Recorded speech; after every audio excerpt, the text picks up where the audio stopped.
litoral norte, junto com a região da Baixada Santista e a região do Vale do Ribeira, ele forma a vertente litorânea, né, que tem uma característica específica em relação às outras bacias hidrográficas do estado de São Paulo. Principalmente a questão dos rios nascerem, né, na Serra do Mar e desaguarem no Oceano Atlântico. Nós temos aí uma quantidade de água que se evapora no mar, tenta ultrapassar a cadeia de montanhas, mas não consegue.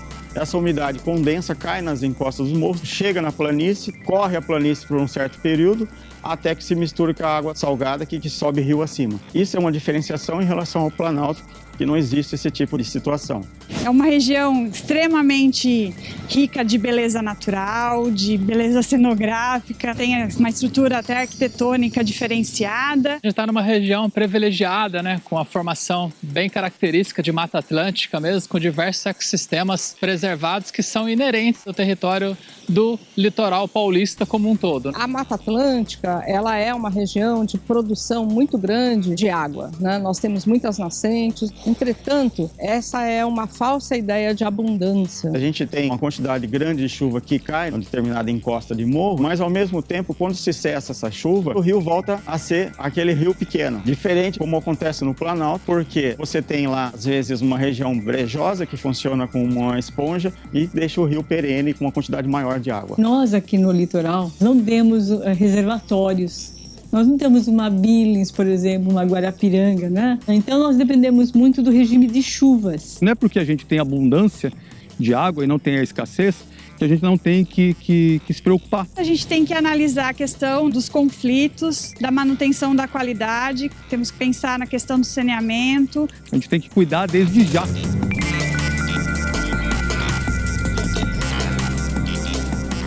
A região, né, da vertente litorânea tem bastante similaridades, mas também tem alguns pontos de contraste, né? A região do Vale do Ribeira é uma região que conserva a maior área contínua aí de Mata Atlântica. Iguape é uma cidade turística, histórica, né? Aqui a gente tem a festa do Bom Jesus de Iguape, que é uma festa tradicional, muito forte ainda a comunidade pesqueira.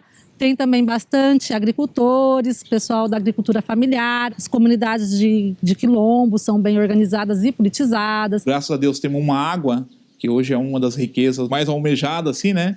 E aqui nós temos em abundância muita água boa, né?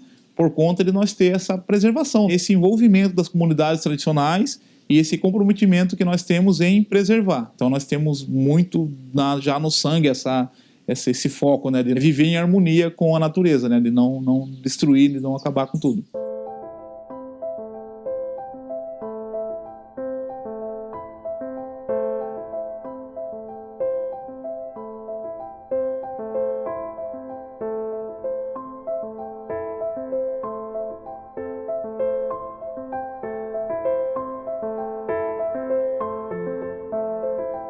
A nossa região, como o nome já diz, é uma região de baixada, uma área que é provida aí por bacias hidrográficas importantes. São bacias hidrográficas que estão relativamente bem preservadas, né, principalmente nas partes superiores. Então tem todo o Parque Estadual da Serra do Mar que acaba protegendo essa bacia hidrográfica e assim a gente consegue ter uma água de qualidade e também uma certa quantidade de água. Nós estamos numa região, né, costeira, ela tem uma grande biodiversidade e ela facilita muitas das atividades voltadas para a questão de, como por exemplo, biotecnologia, atividades voltadas para o porto e atividades também que nos interessam muito relacionadas à questão dos recursos hídricos.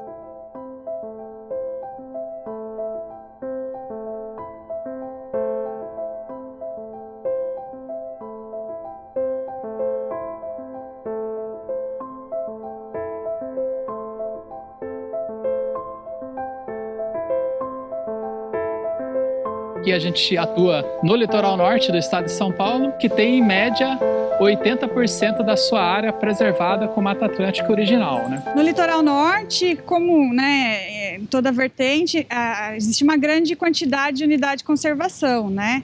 Então a gente tem aqui o Parque Serra do Mar e os rios das bacias hidrográficas do litoral norte nascem todo dentro, né, do parque. E isso traz uma disponibilidade de hídrica um pouco mais confortável se pensarmos apenas na quantidade. O litoral norte é uma característica do turismo, a economia gira em torno desse turismo, tem a questão do porto de São Sebastião, Caraguá já é um polo que agrega as estruturas regionais. Então, uma das questões bem importantes aqui para nós é conciliar, né, os desejos, as vontades e as necessidades dessas populações.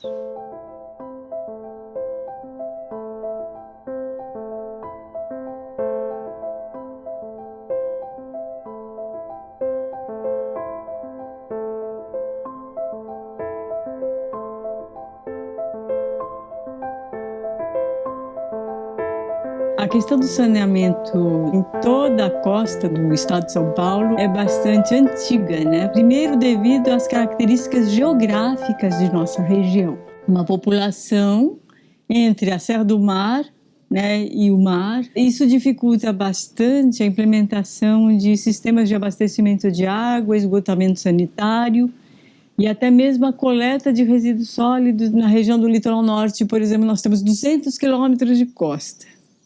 Nós não temos um aterro sanitário. O nosso lixo vai para Jambeiro. O que eu me lembro de cabeça, já teve 5 acidentes na Tamoios com o transbordo dos caminhões de lixo que sobem a serra.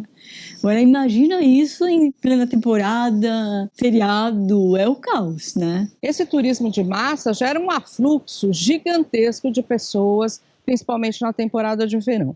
Acontece que a nossa geografia ela não permite esse afluxo de pessoas tão grande e muito menos a infraestrutura da nossa região. Quando chega na época de temporada, triplica, às vezes quadriplica o número de pessoas. Então a cidade não estava preparada para esse enfrentamento. Então você tinha ocorrência de falta de água, esgotamento sanitário, um acúmulo de problemas que não tinha uma solução. Então, a educação ambiental para o uso das áreas litorâneas é absolutamente fundamental e a gente precisa investir muito nisso. Drenagem é outro aspecto que sempre foi o primo pobre do saneamento, a drenagem urbana. E nós aqui também precisamos avançar muito na drenagem, né? E principalmente com essas mudanças de clima, com chuvas intensas. E aí nós temos toda a problemática de alagamento, escorregamento de serra. E drenagem urbana, além de ser complexo, é caro de ser implantado. Então, eu creio que nós vamos demorar algumas gerações para solucionar esse problema. Nós estamos muito abaixo daquilo que seria o mínimo necessário para garantir a balneabilidade das praias de todo o litoral. Na verdade, nós temos muitas captações clandestinas que não estão sendo adequadamente controladas. Nós temos uma contaminação enorme dos cursos d'água na nossa região. E isso tem um impacto muito grande, não apenas na balneabilidade das praias, mas para todo o sistema. A gente sabe que o rio ele corre. Se você causa poluição, uma contaminação por uso, por exemplo, de defensivos agrícolas, ele vai impactar todas aquelas pessoas que fazem uso desse rio no seu percurso. Então, o cuidado que você tem que ter em todos os meandros, em todo o corredor do rio, tem que ter esse cuidado, né? A gente conhece comunidades que usam o rio para questão pesqueira, comunidades que usam o rio para um turismo, né? A gente tem aqui também a atividade de mineração. Então, existem várias atividades econômicas, atividades recreativas que são feitas com o rio. Na verdade, a gente tem a percepção, né, principalmente das pessoas que vêm de fora, que todo o recurso que a gente tem aqui, ele é infinito, né? E não é assim, até a água mesmo que a gente tem. Se você tiver uma escassez hídrica muito menor da que teve na região interior do estado de São Paulo, a gente já não vai ter água rapidamente. E assim também para os nossos recursos marinhos, né? Parece que tem uma abundância grande de peixe, de pescados como um todo, né? Mas se a gente não tiver o controle eficaz e o ordenamento daquele uso, a gente tem diversos relatórios, diversos apontamentos feitos já anualmente que a tendência é de queda. A extinção de vários produtos que dependem dos recursos hídricos não extingue só o produto. Ah, vai acabar só o peixe. Ah, vai acabar só o mangue. Não, ele extingue as pessoas, ele extingue a comunidade, extingue a cultura. E aí, quando essa cultura se extingue, as pessoas elas vão para outros lugares. E aí vai acarretando aquela bola de neve, né? Vai acarretando problemas sociais que às vezes o governo ou mesmo toda a sociedade não dá conta de solucionar. A ameaça maior que eu vejo é o crescimento desordenado, né? É o pessoal achar que a qualquer custo deve-se em busca da riqueza. E nós temos outra visão. Para nós, a riqueza ela é nós manter esse recurso, manter essa mata, manter os animais, manter a nossa tradição, né? Manter a nossa história. Eu saio daqui, pego minha canoa, vou até o manguezal, eu consigo trazer minha ostra, trazer meu peixe. Se eu vou na mata, eu consigo tirar um palmito, consigo tirar uma fruta. Então, assim, é uma riqueza que infelizmente eles não conseguem medir, mas aqui nós sabemos medir essa riqueza. Turismo, indústria, né, outros setores aí econômicos, precisa ser desenvolvido, mas que seja feito de uma forma sustentável. Então tem um trabalho muito grande para que todos esses pontos sejam discutidos e que aconteça um desenvolvimento realmente sustentável. A disputa de recurso hídrico não é nova, há milhares de anos já existe. Seja ela de água doce, seja água marinha, tem multiusuários. Por exemplo, o Rio Ribeira ele tem o uso de hidrelétrica para geração de energia, tem o uso da água para agricultura, tem o uso da água para aquicultura, tem o uso da água para abastecimento urbano, tem o uso da água questão de mineração e tem o uso da água para pesca. Então, esses usos têm que ser colocados na mesa de discussão entre todos e ver aonde cada um é atingido e como pode colaborar. A questão da gestão de recursos hídricos é relativamente recente na história do Brasil. São Paulo foi pioneiro nessa história da discussão de uma nova forma de gestão. Antes disso, o que acontecia? Cada território, seja município, seja estado, discutia uma questão de gestão de recursos hídricos de forma isolada. Na década de 60, outros países, especialmente a França, já discutiam a gestão de uma outra forma, tendo como base dois princípios fundamentais. Primeiro, que os rios não têm limites. Então, vamos começar a fazer gestão não mais baseado nos limites de um município ou de um estado, mas nos limites da bacia hidrográfica daquele rio. Segundo ponto fundamental é a participação de todos no processo. Até então, apenas os governos, federal, estadual, municipal, que determinavam a legislação, as diretrizes de gestão. A sociedade civil só ficava ali olhando. Então, não.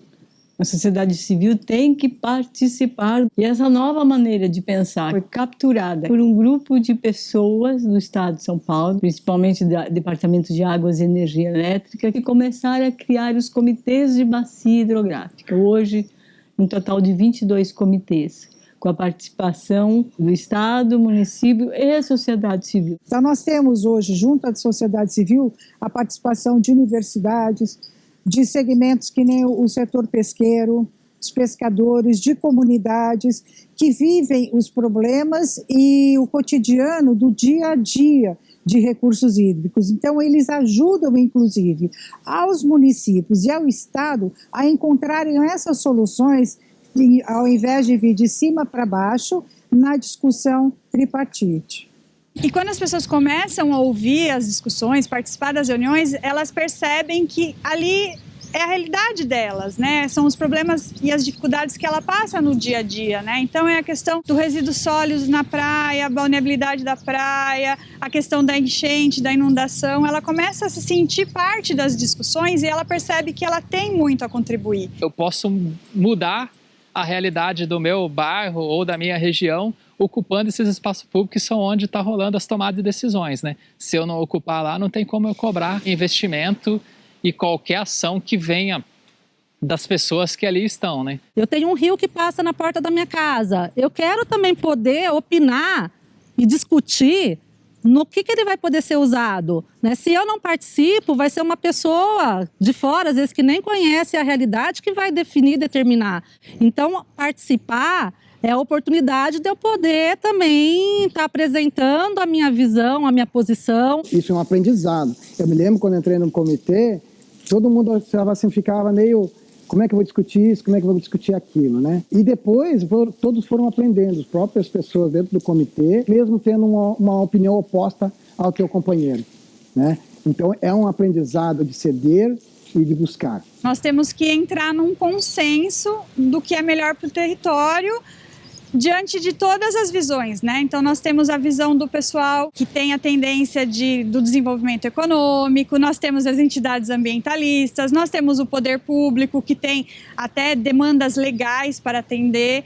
Então assim, o Comitê de Bacias é exatamente o local que a gente senta e discute qual é o melhor cenário para todos.